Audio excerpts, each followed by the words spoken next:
Hello friend, मेरा नाम आकाश विश्वकर्मा। आपका मेरे चैनल एवी की पाठशाला पर एक बार फिर से स्वागत है। तो दोस्तों, हमने जो लास्ट वीडियो में देखा था उसमें हमने लॉ ऑफ डीएमयू देखा था। अभी हम लोग देख रहे हैं law of demand.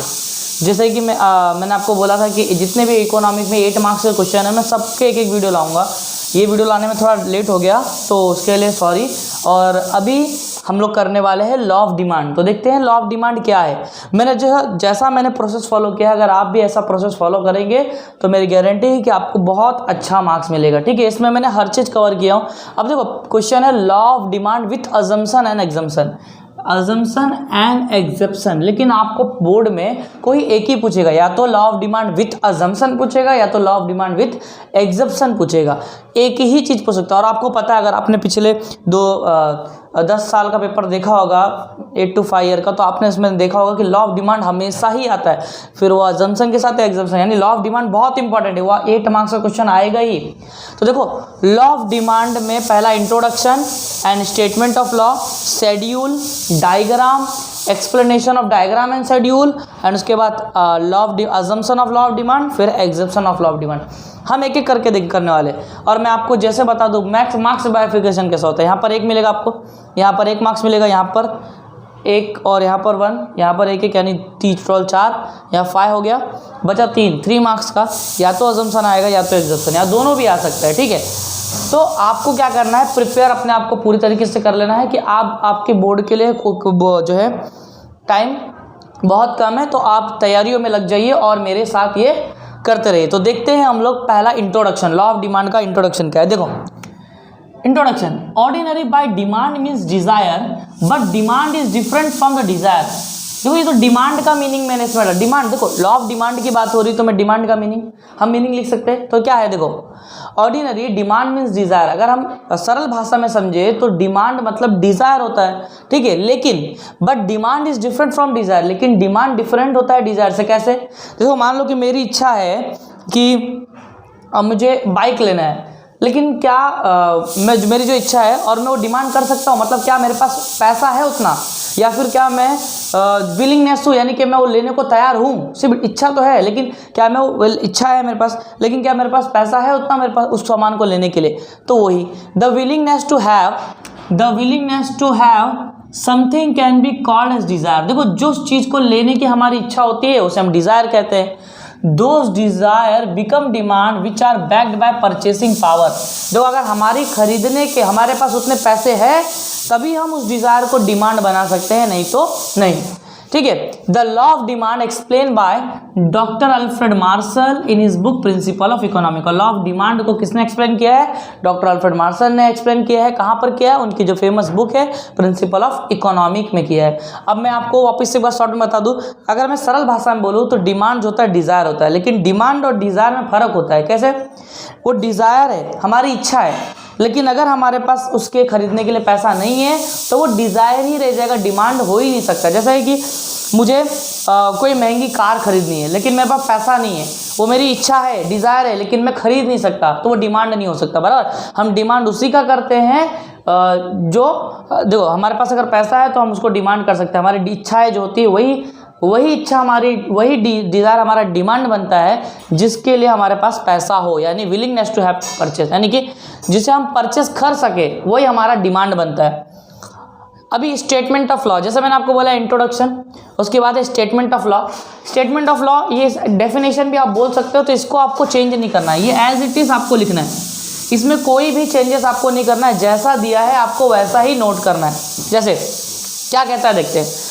Other thing being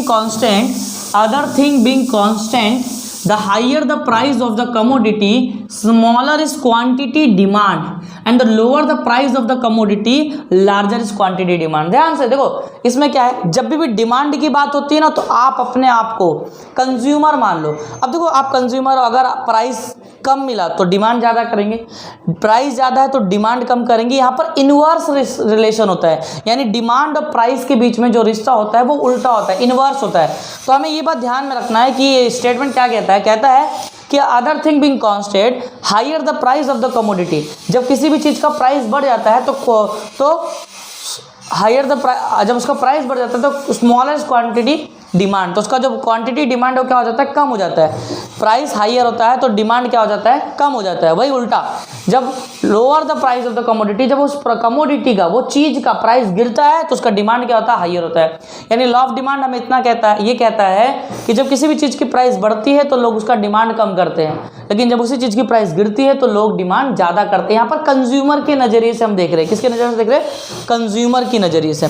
तो law of demand explain the help of schedule and diagram. मैंने आपके लिए यहाँ पर एक शेड्यूल लिया और ये डायग्राम कैसे, देखो यहाँ पर शेड्यूल में लिख दिया हमने price of mango per KG और demand for mango, price of mango per KG and demand for mango KG. देखो ध्यान से देखो, जब प्राइस कम हो रहा है यहाँ पर, तो जैसे जैसे प्राइस कम हो रहा है वैसे वैसे डिमांड क्या हो रहा है, बढ़ता जा रहा है। क्या हो रहा है, बढ़ता जा रहा है।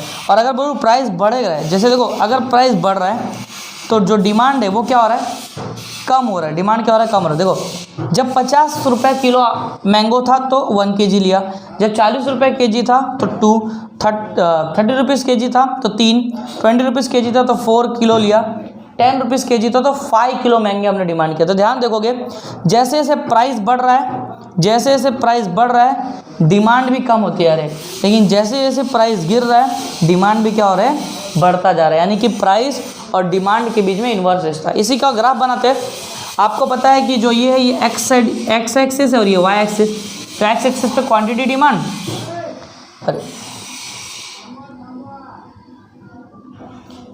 ये प्राइस हो गया, ये वाई। तो प्राइस ऑफ मैंगो, ये देखो प्राइस ऑफ मैंगो ये हो गया, डिमांड क्वांटिटी डिमांड हो गया ये एक्स एक्सिस वाई एक्सिस। अभी इसमें मैंने रख दिया सब, देखो 50 पे 1, 50 पे 1, 40 पे 2, 30 पे 3, 20 पे 2, 10 पे 1 हमारा, और मैंने इसको बना दिया। अब देखोगे आप तो ये डिमांड कर्व है और इसका जो स्लोप है वो कैसा है, डाउनवर्ड है। कैसे है, from left to right, from left to right जो है इसका स्लोप क्या है, डाउनवर्ड है। अभी ये हमने बात की शेड्यूल को, डायग्राम को। अभी हम लोग देखते हैं इसका एक्सप्लेनेशन। तो explanation of diagram and schedule. तो सबसे पहला in the above diagram, diagram की बात करते हैं। डायग्राम में देखो in the above diagram X axis represent quantity demand and Y axis represent price. देखो अगर आपने ये सब डायग्राम बनाया है तो डायग्राम जो होता है वो ना सेल्फ एक्सप्लेनेशन होता है, वो खुद ही अपने आप को एक्सप्लेन करता है, बहुत ईजी। तो X axis represent quantity demand, पहला point, and X axis represent quantity demand, Y axis represent price. एक चीज और वहां पर ऐड कर सकते हैं कि the demand curve is downward from left to right. एक और पॉइंट आप ऐड कर सकते हो, यहाँ पर मैंने लिखा नहीं, demand curve is downward from left to right. Demand curve slope, the slope of demand curve is downward, the slope of demand curve is downward from left to right। आपका ये पॉइंट भी बन सकता है। अब शेड्यूल की बात करते हैं। In the above schedule when a price of mango decrease, देखो जब प्राइस ऑफ मैंगो डिक्रीज हो रहा है then demand for mango will increase.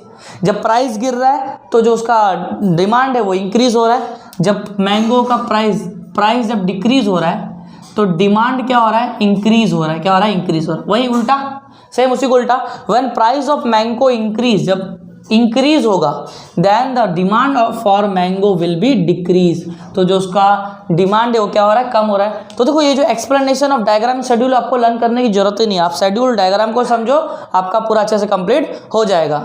ठीक है, अजम्पशन। तो फ्रेंड हमने इंट्रोडक्शन देख लिया, स्टेटमेंट ऑफ लॉ देख लिया, शेड्यूल देखा, डायग्राम देखा, एक्सप्लेनेशन ऑफ डायग्राम शेड्यूल देखा। अभी देखते हैं law, assumption of law of demand. देखो अजम्पशन क्या, अजम्पशन यानी जो लॉ के हिसाब से सही होना चाहिए, एग्जेप्शन तो जो होता है लॉ के हिसाब से है ही नहीं सही। मतलब जो एग्जेप्शन है ये क्या करता है, लॉ ऑफ डिमांड जो है उसको फॉलो ही नहीं करता, इट्स नॉट अप्लाइड। मतलब एग्जेप्शन पे लॉ ऑफ डिमांड का जो एग्जेप्शन है उसके ऊपर ये सब चीज़ें अप्लाइड ही नहीं होती है, और ये सब अप्लाई करना है। देखो कैसे, पहला assumption of law of demand में मैंने लिखा size of population remain constant, यानी जो पॉपुलेशन का साइज है वो क्या होना चाहिए, कांस्टेंट होना चाहिए, रिमेन होना चाहिए। तो इसके लिए आप क्या लिखोगे, देखो मैं इसके अंदर का एक्सप्लेनेशन नहीं लिखा, आपको एक्सप्लेनेशन इसको पूरा करना है, 2-3 लाइन लिखना है। कैसे लिखोगे मैं आपको इजी तरीका बताता हूँ। Size of population remain constant लिखा तो क्या लिखोगे, आप पॉइंट करोगे, स्टार्ट करो, इसी पॉइंट से आंसर लिखोगे। There is no change in size of population because if there is a change in size of population the law of demand will not be applicable। देखो अब second, income of the consumer remain constant, there is a no change in income of consumer, because if there is a change in income of consumer, the law of demand is not applicable on income of consumer. Taste and habit remain constant.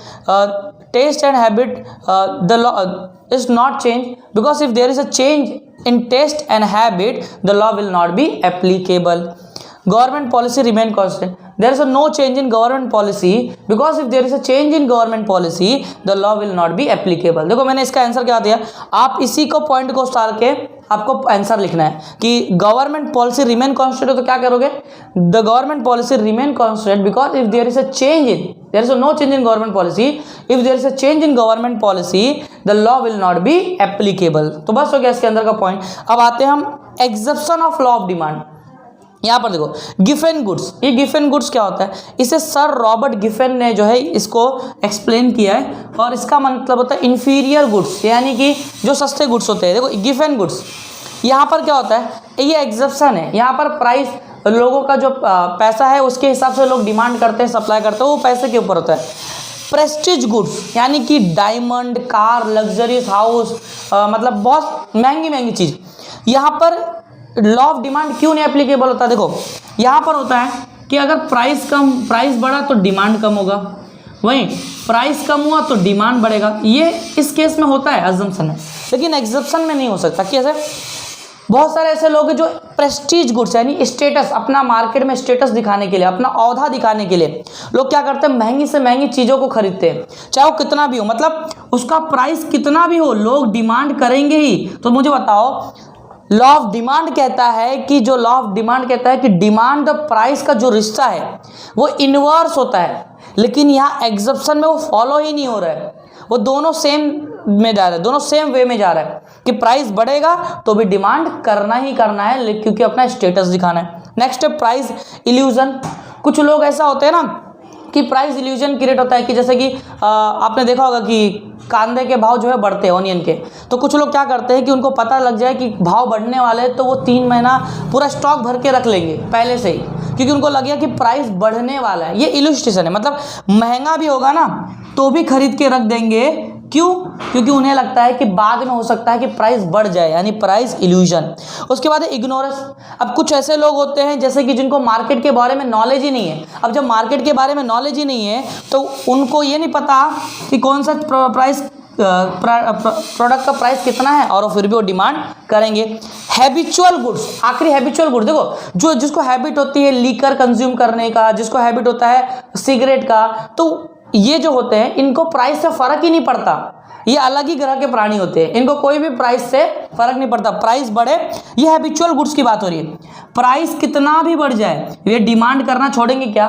देखो अगर कोई बंदा liquor है, drink करता है, तो आपको अगर आप उसको एक पैक दोगे तो वो कितना भी महंगा वो उसको दूसरे दिन खरीदेगा ही खरीदेगा, क्योंकि ये हैबिचुअल गुड्स है। इसीलिए तो ये exemption of law of demand है, क्योंकि ये जो है यहाँ पर कितना भी प्राइस बढ़ जाए लोग डिमांड करेंगे ही, लेकिन लॉ ऑफ डिमांड कहता है कि जब प्राइस बढ़ता है तो डिमांड कम होती है, लेकिन यहाँ पर कितना भी प्राइस बढ़ जाए लोग डिमांड करेंगे। अब इसका आंसर कैसे लिखना है, गिवन गुड्स कैसे लिखोगे आप, the law of demand is not applicable on given goods, the law of demand is not applicable on prestige goods, the law of demand is not applicable on price illusion, the law of demand is not applicable on ignorance, the law of demand is not applicable on habitual goods, because the habitual person buy the goods even the higher the price, जब मतलब higher price होगा तो भी ये demand करेंगे ही करेंगे। तो ये फ्रेंड्स ये था पूरा ओवरव्यू, ये हमने पूरा रिव्यू देखा लॉ ऑफ डिमांड का। अगले लेक्चर में हम देखने वाले हैं लॉ ऑफ सप्लाई का पूरा ओवरव्यू। धन्यवाद वीडियो में पूरी तरीके से बने रहने के लिए।